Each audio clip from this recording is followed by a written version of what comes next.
की कथा कहूंगा, आप लोग सुने। प्राचीन काल में उल्कामुख नाम का एक राजा था। वह जितेंद्रीय, सत्यवादी तथा अत्यंत बुद्धिमान था। वह विद्वान राजा प्रतिदिन देवालय जाता और ब्राह्मणों को धन देकर संतुष्ट करता और भद्रशिला नदी के तट पर नाव को स्थापित कर वह राजा के समीप गया और राजा को उस व्रत में दीक्षित देखकर विनय पूर्वक पूछा।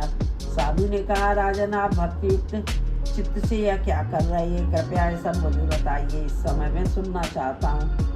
राजा बोले, हे साधु, पुत्र आदि की प्राप्ति की कामना से अपने बंधु बांधवों के साथ में अतुल तेज संपन्न भगवान विष्णु का व्रत एवं पूजन कर रहा हूँ।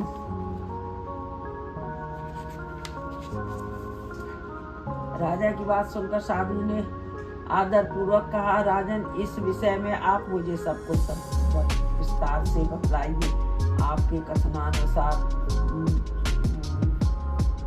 मैं व्रत एवं पूजन करूंगा, मुझे भी संतति नहीं है, इससे अवश्य ही संतति प्राप्त होगी। ऐसा पूर्वक अपने घर आया। उसने अपनी भार्या से संतति प्राप्त करने वाले सत्य व्रत को विस्तार पूर्वक बताया तथा जब मुझे संतति की प्राप्ति होगी तो मैं इस व्रत को करूंगा। इस प्रकार उस कलावती पिता के घर में बड़ी होने लगी। तदंतर धर्मज्ञ साधु ने नगर में सखियों के साथ कन्या को विवाह योग देखकर आपस में मंत्रणा करके कन्या के विवाह के लिए उस बड़े के पुत्र को सुंदर और गुणों से संपन्न देखकर अपनी जाति के लोगों तथा बंधु बांधवों के साथ संतुष्ट चित्त हो विधि विधान से बड़े पुत्र के हाथ में कन्या। उस समय वह दुर्भाग्यवश भगवान का वह उत्तम व्रत करना भूल गया। विवाह के समय में न व्रत न करने के कारण भगवान उस पर रुष्ट हो गए।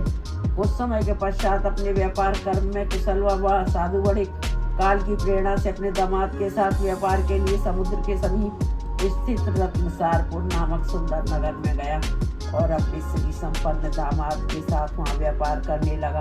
तदंतर वे दोनों राजा चंद्रकेतु के रमणीय उस नगर में गए। उसी समय भगवान सत्य